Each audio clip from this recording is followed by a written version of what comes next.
अब जो है ना ये जो दौर है अब यही बताया जाएगा कि तुम्हारे बादशाह तो कातिल हुआ करते थे, वो कत्ल किया करते थे।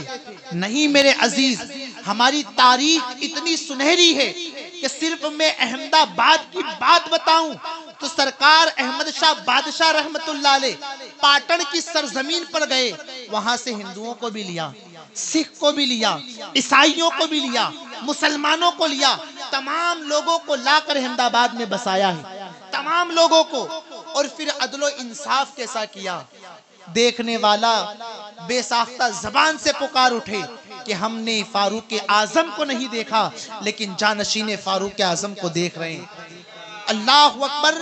तो बादशाह के दाम सुल्तान अहमद शाह बादशाह रहमतुल्लाह अलैह के उर्स पाक और संदल पाक को मनाया जाता है। वो अहमद शाह बादशाह जिन्होंने अहमदाबाद की सरजमीन को बनाया है, बसाया है,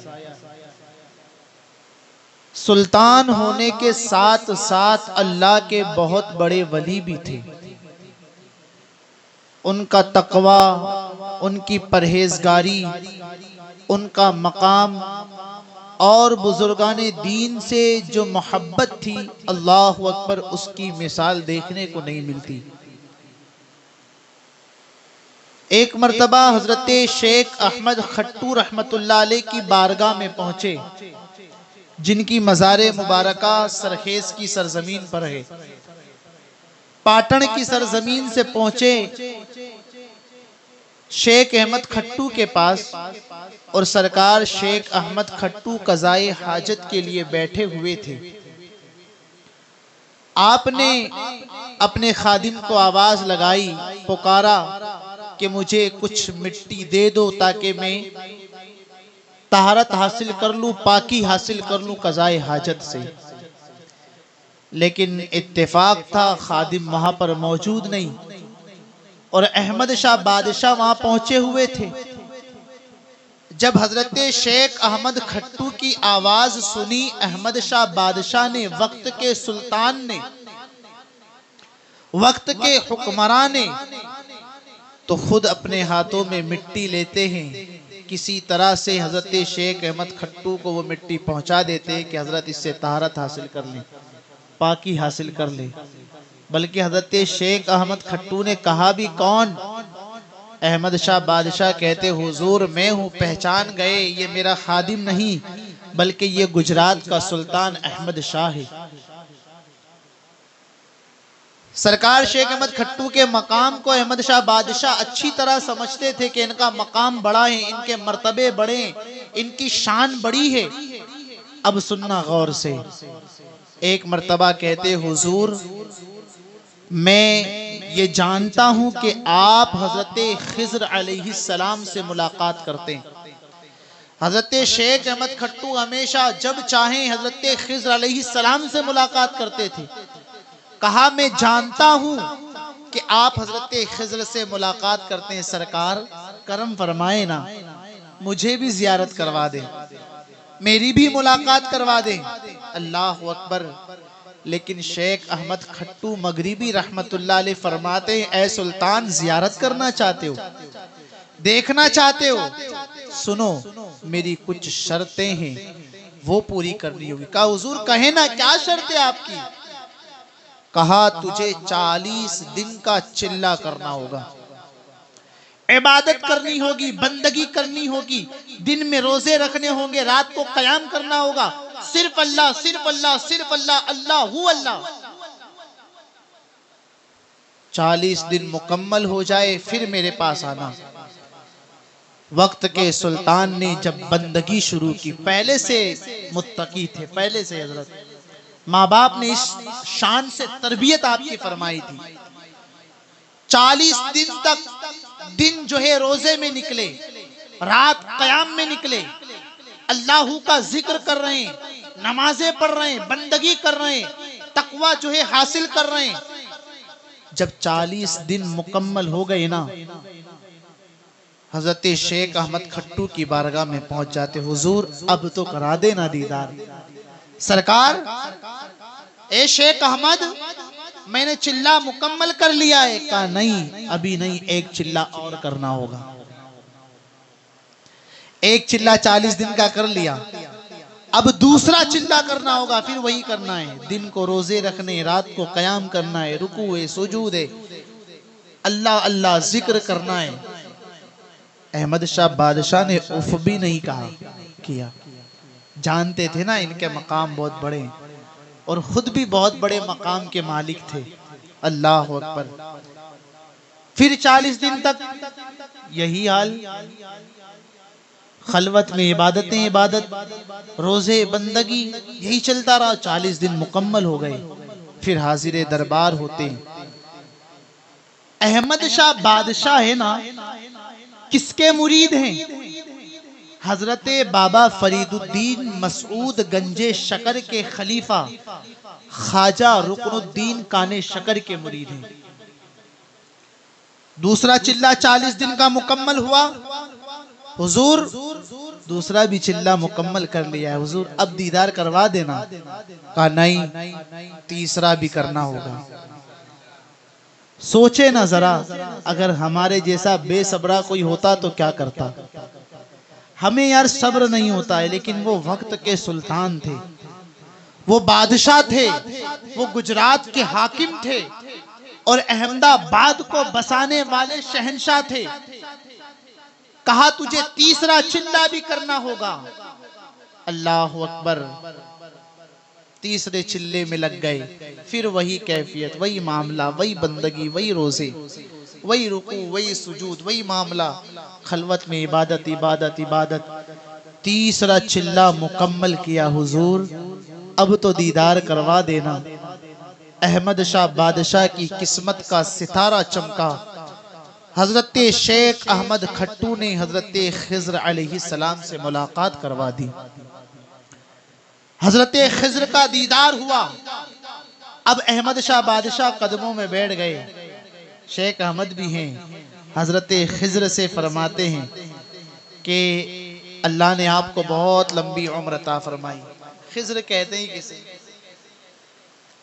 मैंने ये सोचा है कि ये शहर जिसमें हम बैठे हैं, साबरमती के किनारे में एक शहर को आबाद करूं। किससे कह रहे हैं? हजरत खिज़्र अलैहिस्सलाम से कह रहे हैं कि मैं चाहता हूं कि साबरमती के किनारे एक शहर आबाद हो जाए। हुजूर मैं उस शहर को आबाद, इस शहर को आबाद करना चाहता हूं। हजरत खिज़्र अलैहिस्सलाम ने फरमाया, ए सुल्तान, आज से कई अरसा पहले मैं इसी के किनारे से गुजरा था। मैंने देखा कि यहाँ एक शहर आबाद था, और वो शहर के लोग बहुत खुशहाल थे, तिजारत में आगे थे, तरक्की कर रहे थे। लेकिन फिर ऐसा पानी का सैलाब आया कि ये शहर तबाह बर्बाद हो गया। फिर और दिन गुजरे, काफी वक्त गुजरा, एक तवील अरसा गुजरा। फिर मैं एक मर्तबा यहीं से गुजर रहा था, मैंने देखा दूसरी मर्तबा फिर शहर आबाद था। फिर वही मामला, बड़े खुशहाली का जमाना था, इस शहर के लोग खुश रहते थे, तिजारत में बहुत आगे हुआ करते थे। लेकिन फिर वही हुआ, पानी का सैलाब आया और यह शहर बर्बाद हो गया। यानी अहमदाबाद से पहले 2 मर्तबा यहां पर शहर आबाद था। कहा अब तीसरी मर्तबा सुल्तान तुमने सोचा है शहर को आबाद करने का, जाओ मेरी दुआ है शहर को आबाद करो, मेरी दुआ है, लेकिन मेरी शर्तें भी हैं, कुछ शराइत भी है। कहा हुजूर कौन सी शराइत है? कहा इस शहर को आबाद करना चाहते हो तो सुनो, 4 अहमद होंगे, 4 अहमद होंगे, उनको ढूंढो। कहा हुजूर ढूंढ लूंगा, कोई मुश्किल बात नहीं है ना। अहमद नाम के कितने शख्स होते हैं। कहा फिर वो अहमद भी ऐसे नहीं, उनकी शान भी ऐसी होनी चाहिए कि सुन्नते गैरे मौकिदा असर की भी कज़ा ना हो। इशा में भी सुन्नते गैरे मौकिदा है, असर में भी सुन्नते गैरे मौकिदा, जो 4 रकात है, पढ़ो तो सवाब, ना पढ़ो तो कोई गुनाह नहीं, लेकिन आदत नहीं बनानी चाहिए। कहा ऐसे 4 अहमद होंगे। का हुजूर मंजूर है। तलाश जारी की सुल्तान अहमद शाह बादशाह ने। 2 अहमद मिल गए, मलिक अहमद, काजी अहमद। 2 अहमद मिल गए जिनकी सुन्नतें गैर मौकिदा कज़ा नहीं। तीसरा अहमद तलाश कर रहे हैं, चौथा अहमद तलाश कर रहे हैं, मिल ही नहीं रहा कोई। परेशान हो गए, कई महीने गुजर गए। अल्लाह अकबर। शेख अहमद खट्टू की बारगाह में हाजिरी देते हैं। हुजूर 2 अहमद तो मिल गए, काजी अहमद, मलिक अहमद, लेकिन सरकार तीसरा अहमद कोई नहीं मिलता। शेख अहमद खट्टू फरमाते हैं, ऐ सुल्तान, तीसरा अहमद तुम्हारे सामने खड़ा है। यानी फरमाते मेरी भी सुन्नते गैर मौकिदा कोई कज़ा नहीं हुई है। हजरत शेख अहमद खट्टू सरकार रहमतुल्लाह अलैह जब कहा ना शेख अहमद खट्टू ने कि मेरी भी सुन्नते गैर मौकिदा कज़ा नहीं, तो वक्त के सुल्तान अहमद शाह ने भी अपनी नजरें झुका दी। हुजूर मेरी भी सुन्नते गैर मौकिदा कज़ा नहीं। जरा सोचे तो सही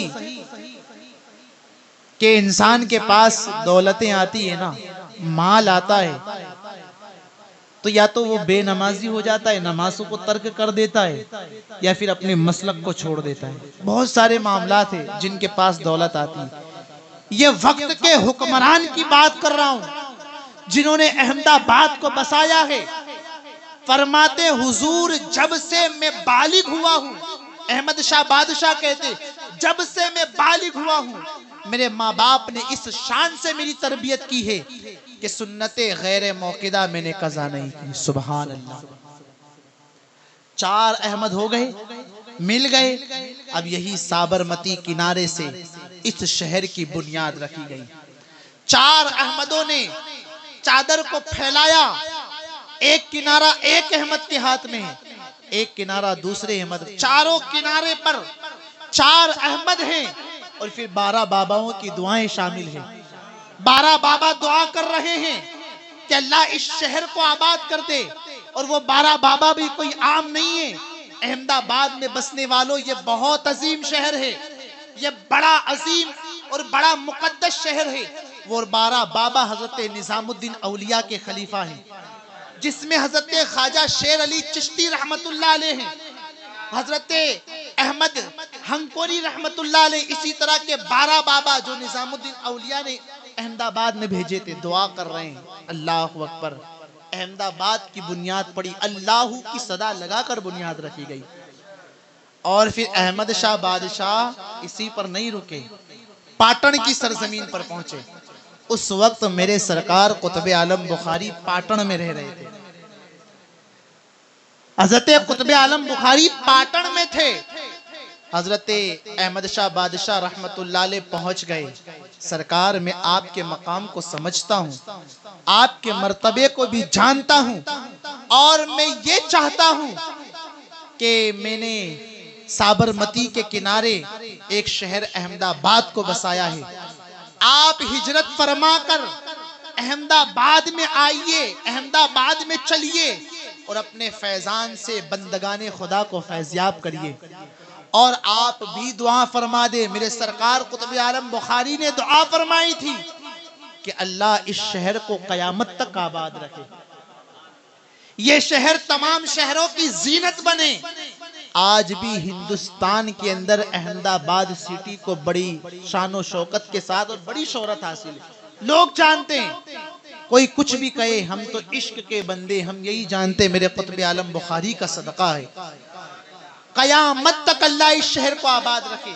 अल्लाह अकबर। फिर कुतुब आलम बुखारी रहमतुल्लाह अलैह अहमदाबाद में तशरीफ लाए और आपका मस्कन वटवा की सरजमीन बना, जिनकी छांव में हम बैठे हुए हैं। अल्लाह इन बुजुर्गों का सदका अता फरमाए। अहमद शाह बादशाह रहमतुल्लाह अलैह बहुत बड़ी शख्सियत, बहुत बड़ी।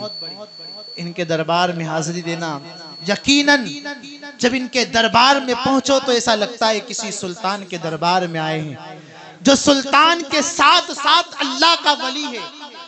बहुत से सुल्तान हैं, ऐसा नहीं है, लेकिन सुल्तानों के मज़ार पर जाना, उनके मकबरों में जाना, वो अलग मामला, उनकी कैफियत होती है। लेकिन बंदा जब सुल्तान हो, बादशाह हो और अल्लाह का बरगजीदा बंदा हो, तो उसके दरबार में जाने के लुत्फ ही अलग होते हैं। अल्लाह अकबर। तकरीबन 32 साल कुछ महीने अहमदाबाद की सरजमीन और गुजरात में अहमद शाह बादशाह रहमतुल्लाह अलैह की हुकूमत रही। 32 साल 6 माह कुछ दिन समझें। आज इतनी आबादी अहमदाबाद में, बल्कि पूरे हिंदुस्तान में ही कितने हुकूमत के लोग सोचते हैं कि कोई भी बनाव ना बने, कोई भी घटना ना घटे, लेकिन उसके बावजूद भी कत्ल को नहीं रोका जा रहा। हमें खबर मिलती रहती है आने दिन के कभी वहां किसी ने कत्ल कर दिया, कभी वहां किसी का मर्डर हो गया, कभी वहां हो गया। लेकिन अहमद शाह बादशाह रहमतुल्लाह अलैह ने 32 साल तक गुजरात में हुकूमत की और अहमदाबाद शहर में 32 साल के अरसे में सिर्फ 2 मर्डर हुए, सिर्फ 2 कत्ल नाहक हुए, और एक कत्ल तो बादशाह के दामाद ने किया था, और इस नशे में किया था कि मैं तो बादशाह का रिश्तेदार हूं, मैं बादशाह और सुल्तान का दामाद हूं, मुझे छोड़ दिया जाएगा। लेकिन वो सानिये फारूक आजम का दौर था मेरे अहमद शाह बादशाह का।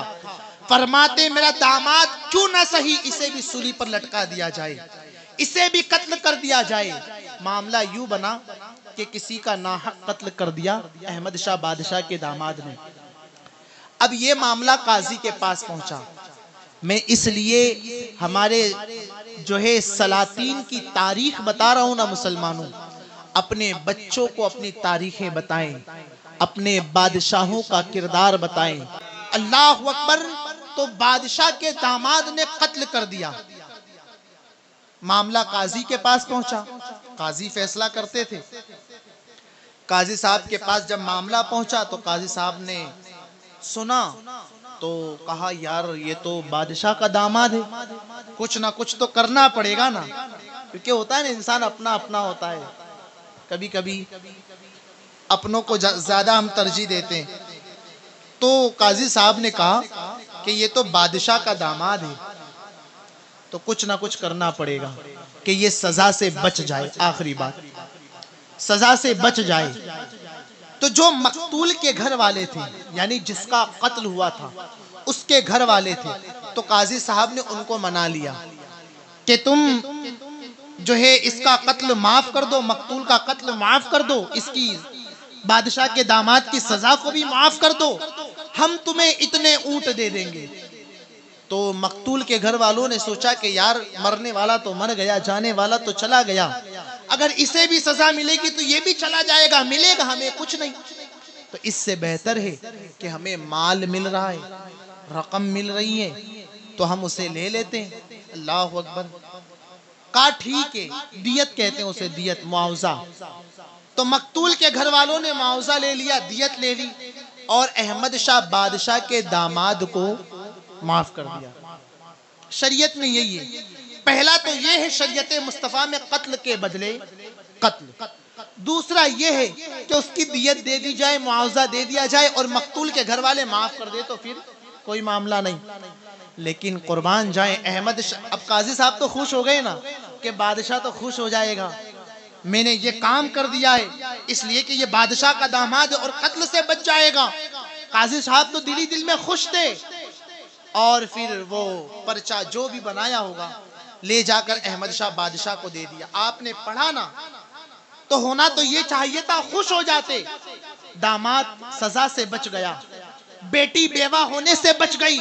लेकिन जब उसको पढ़ा है तो गुस्से के आलम में काजी को देखते हैं और फरमाते नहीं, फैसला ये नहीं होगा, अगर दियत देकर, मुआवजा देकर किसी का कत्ल माफ कर दिया जाए तो जो लोग अमीर हैं, जो लोग अमीर हैं वो गरीबों पर जुल्म करते रहेंगे और इसी तरह कत्ल होता रहेगा। अगरचे वो मेरा दामाद है, लेकिन शरीयत में जो पहली सजा है कत्ल के बदले कत्ल, वो सजा दी जाए। बादशाह के दामाद को कत्ल कर दिया गया। ये इंसाफ अहमद शाह बादशाह रहमतुल्लाह अलैह ने अहमदाबाद की सरजमीन पर बैठकर किया है। मेरे अजीजों, लेकिन नमाज़ें कज़ा नहीं, नमाजों की ऐसी पाबंदी, हमारे पास तो काम क्या है, हमारी मसरूफ। आप सोचे ना वो सुल्तान थे, उनकी मसरूफियात क्या होगी। कहां कहां उनके घोड़े दौड़ रहे होंगे, कभी कच्छ तो कभी कहां तो कभी कहां, लेकिन सुन्नते गैर मौकिदा कज़ा नहीं।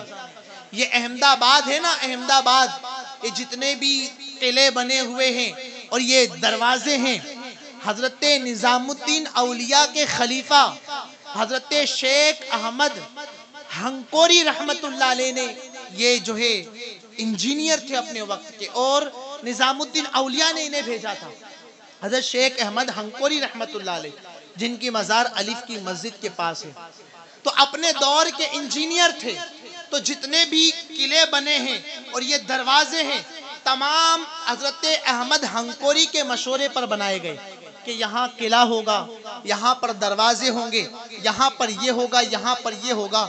ये अहमदाबाद की सरजमीन है मेरे यारों, ये हमारे बुजुर्गों की तारीखें याद कराती है। परवरदिगार आलम हमारे इस शहर को आबाद रखे, परवरदिगार आलम हमारे दिलों में शहर अहमदाबाद की मोहब्बत और यहाँ पर जितने भी बुजुर्गाने दीन आराम फरमा रहे, मौला इनकी सीरत और इनकी जिंदगी पर हमें अमल करने की तौफीक अता फरमाए। अस्तगफिरुल्लाह रब्बी मिन कुल्ली ज़ंबी व अतूबु